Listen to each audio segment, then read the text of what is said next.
मैं डॉक्टर रितेश कुमार पुनः एक नए डाटा के साथ उपस्थित हुआ हूँ। डाटा का शीर्षक बाबर है, जो इंडिया के किसी भी कॉम्पिटिटिव एग्ज़ाम के लिए काफ़ी इम्पोर्टेंट टॉपिक है। शायद ही कोई ऐसा एग्ज़ाम हो या शायद ही कोई ऐसा संडे हो जिस दिन बाबर से संबंधित प्रश्न नहीं आते हो। इसलिए इस डाटा को ध्यानपूर्वक सुने, समझे और परीक्षा के लिए इसे तैयार करें। बाबर, जिसका पूरा नाम क्या था, तो जलालुद्दीन मोहम्मद बाबर था, लेकिन मूलतः बाबर का पूरा नाम क्या था, तो जहीरुद्दीन मोहम्मद बाबर हुआ करता था। बाबर के पिता का नाम क्या था, तो मिर्जा उमर शेख था, और बाबर की माता का नाम क्या था, कुतलुग निगार खानम था। यहाँ ध्यान देने की बात है, बाबर के पिता मिर्जा उमर शेख तैमूर लंग के 5वें वंशज थे, और बाबर की माता कुतलुग निगार खानम तैमूर चंगेज खां के 14वें वंशज थे। इस कारण से बाबर के शरीर में 2 महान योद्धा के जो रक्त थे वो समावेशी थे, जिसके कारण आगे चलकर बाबर के द्वारा एक महान वंश की स्थापना की गई, जिसे हम किस वंश के नाम से जानते हैं, तो मुगल वंश के नाम से। बाबर का जन्म कहाँ हुआ, तो फरगाना में हुआ। लेकिन बाबर का जन्म फरगाना में कब हुआ, तो 1483 ईस्वी में हुआ।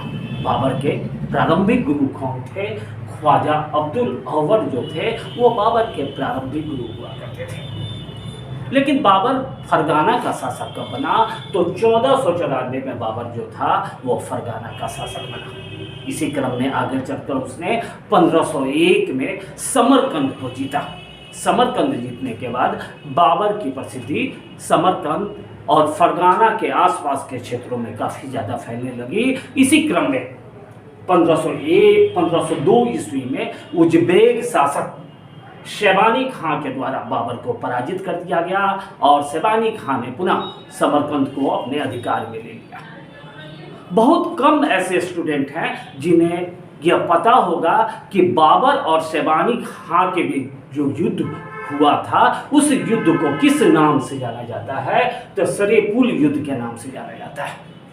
अर्थात सरेपुल का युद्ध कब हुआ था, तो 1502 ईस्वी में हुआ था। आगे चलकर बाबर के द्वारा 1504 ईस्वी में काबुल और गजनी पर अधिकार कर लिया गया, तथा काबुल और गजनी पर अधिकार करने के बाद बाबर अपने पूर्वज की उपाधि, अर्थात बाबर के जो पूर्वज लोग थे वो मिर्जा की उपाधि धारण करते थे, इस उपाधि को बाबर के द्वारा त्याग दिया गया, तथा बाबर ने पहली बार बादशाह की उपाधि को धारण किया। लगातार परीक्षा में ये प्रश्न आते हैं कि बाबर के द्वारा भारत पर कितने बार आक्रमण किए गए। ऐसे प्रश्न में बच्चे कंफ्यूज हो जाते हैं, स्टूडेंट लोग कंफ्यूज हो जाते हैं, उन्हें समझ में नहीं आता है कि कितने बार किया जाए। बाबर के द्वारा भारत पर कितने बार आक्रमण किया गया, तो 5 बार आक्रमण किया गया। 1519 में बाबर के द्वारा पहली बार यूसुफ जाई जाति पर आक्रमण किया गया, और इस आक्रमण के फलस्वरूप बाबर को 2 क्षेत्रों की प्राप्ति हुई। उस क्षेत्र को हम किस नाम से जानते हैं, तो उस क्षेत्र को बाजोर और भीरा के नाम से जानते हैं। इस दोनों क्षेत्र पे बाबर के द्वारा क्या किया गया, तो अधिकार कर लिया गया। आगे चलकर 1519 ईस्वी में पुनः बाबर का एक दूसरा अभियान चला, जो पूर्णतः असफल हो गया, क्योंकि बाबर जैसे इस अभियान के लिए खैबर दर्रा की ओर से आगे बढ़ रहा था, उसी समय काबुल में बदखसा शाह के द्वारा विद्रोह कर दिया गया। फलतः बाबर इस अभियान को आधा अधूरा छोड़कर पुनः काबुल की ओर प्रस्थान कर गया। 1520 में बाबर के द्वारा तीसरा अभियान चलाया गया। इस अभियान के दौरान बाबर के द्वारा बाजौर, भीरा, सियालकोट के साथ साथ सैयदपुर पर भी अधिकार कर लिया गया। 1524 में बाबर ने लाहौर, दीपालपुर पे अधिकार कर लिया। लेकिन भारत पर आक्रमण करने के लिए बाबर को किसने आमंत्रित किया, ये प्रश्न लगातार आपको परीक्षा में आएंगे। तो दौलत खां और राणा सांगा के द्वारा बाबर को भारत पर आक्रमण करने के लिए आमंत्रित किया गया था। ये दोनों व्यक्तित्व ये समझ रहे थे कि भारत पर बाबर के द्वारा आक्रमण होगा और वो आक्रमण करने के बाद पुनः लौट जाएगा, लेकिन उनकी यह अभिलाषा पूरी नहीं हो पाई। बाबर के द्वारा पंजाब पे अधिकार कब किया गया? तो 1526 में बाबर के द्वारा अपने 5वें अभियान पर पंजाब में अधिकार कर लिया गया। आगे चलकर पानीपत का प्रथम युद्ध हुआ। ये प्रश्न भी लगातार आपको परीक्षा में आएंगे। यह पानीपत का युद्ध किस नदी के किनारे हुआ? तो सतलज नदी के किनारे हुआ। और इस पानीपत से इकोनॉमिक्स में भी एक क्वेश्चन आते हैं, बुनकरों का शहर किसे कहा जाता है? तो पानीपत को कहा जाता है।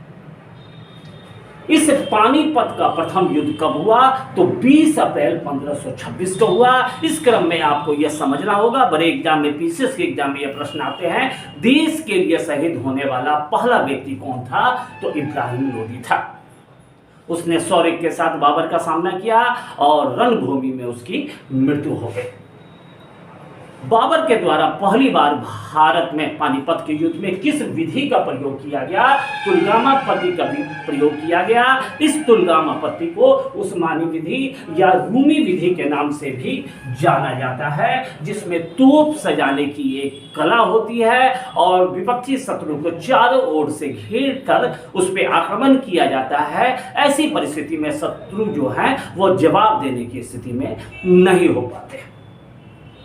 बाबर के 2 प्रसिद्ध तोपची हुआ करते थे, लगातार परीक्षा में आएंगे। इस तोपची का नाम क्या था? तो उस्ताद अली और मुस्तफा थे, जो बाबर की सफलता में महत्वपूर्ण भूमिका निभाई।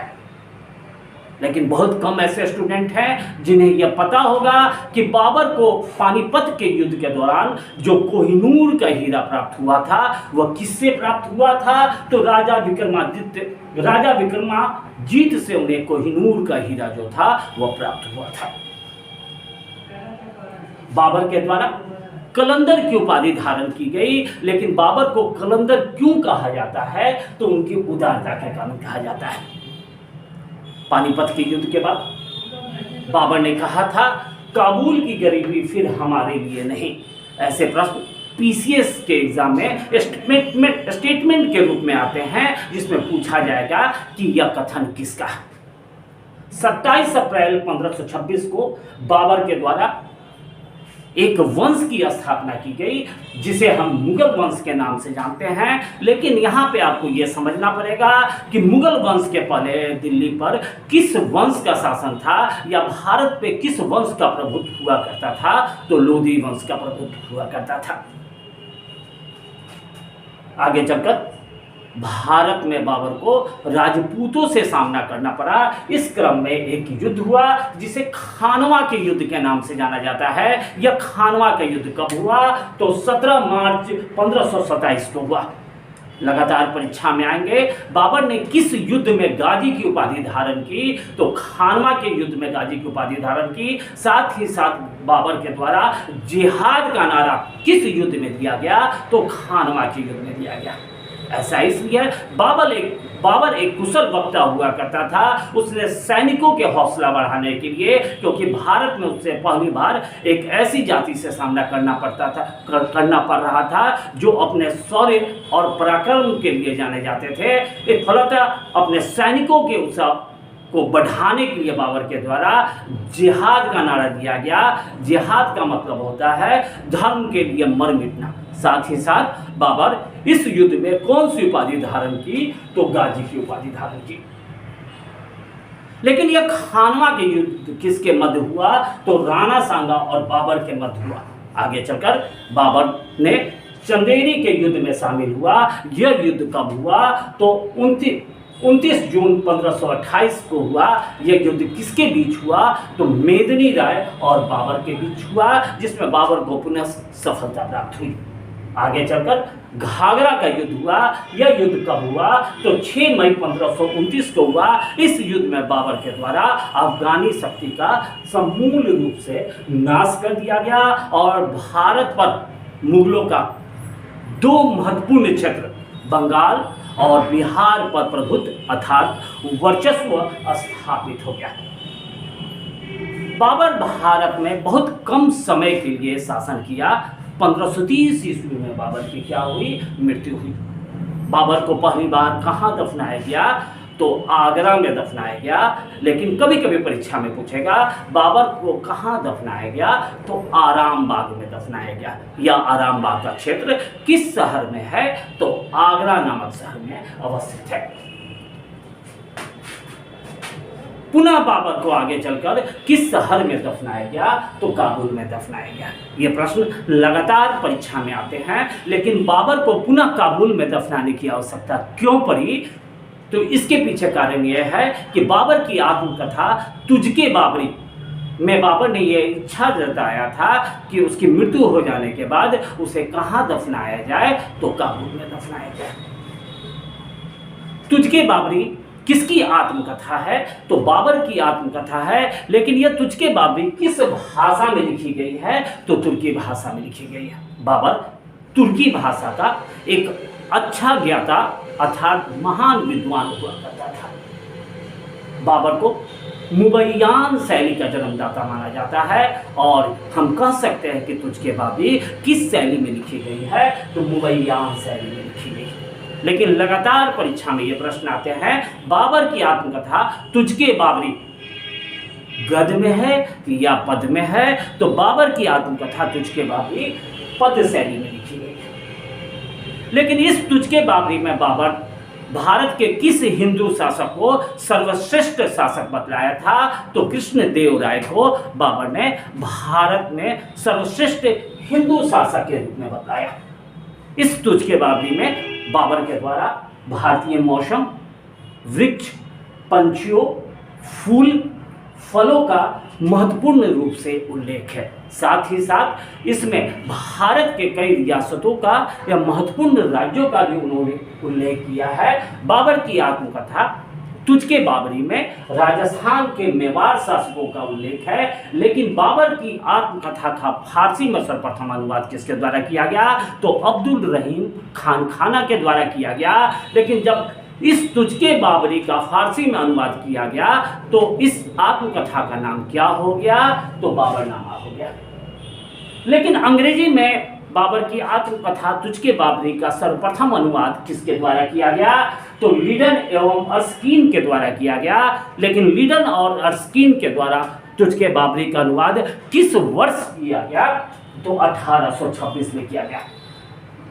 बहुत कम ऐसे स्टूडेंट होंगे जिन्हें यह पता होगा कि खत-ए-बाबरी नामक लिपि, खत-ए-बाबरी नामक लिपि का जन्मदाता किसे माना जाता है? तो बाबर को माना जाता है। साथ ही साथ भारत में बाबर के द्वारा एक नया पैमाना अर्थात मेजरमेंट की शुरुआत की गई, जिसे किस नाम से जाना जाता है? तो गज-ए-बाबरी के नाम से जाना जाता है।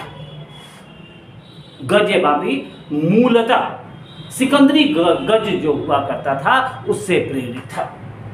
लेकिन बाबर की आत्मकथा में भारत के कुछ महत्वपूर्ण राज्य का उल्लेख है, जैसे बंगाल, बिहार, मालवा, गुजरात, बहमनी।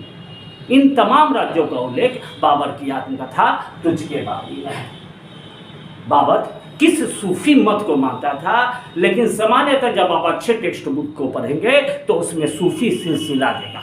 सिलसिला का शाब्दिक अर्थ क्या होता है? तो संप्रदाय होता है। तो बाबर किस सूफी मत को मानता था? तो नक्शबंदी सूफी मत को मानता था। इस नक्शबंदी सूफी मत को सर्वाधिक कट्टर सूफी मत के रूप में जाना जाता है। इसे बाबर के अलावा और कौन मानता था? तो भारत में मुगल का महान शासक अकबर के द्वारा भी इस नक्शबंदी संप्रदाय को माना जाता था। लेकिन बाबर से संबंधित कई ऐसे महत्वपूर्ण स्टेटमेंट हैं जो पीसीएस के एग्जाम में लगातार आते हैं, जैसे अपने काल के एशियाई शासकों में सर्वाधिक प्रतिभाशाली एवं किसी देश तथा काल के सम्राटों में उच्च पद प्राप्त रखने की योग्यता बाबर रखता था। यह कथन किस इतिहासकार का है? तो V.A. स्मिथ का है।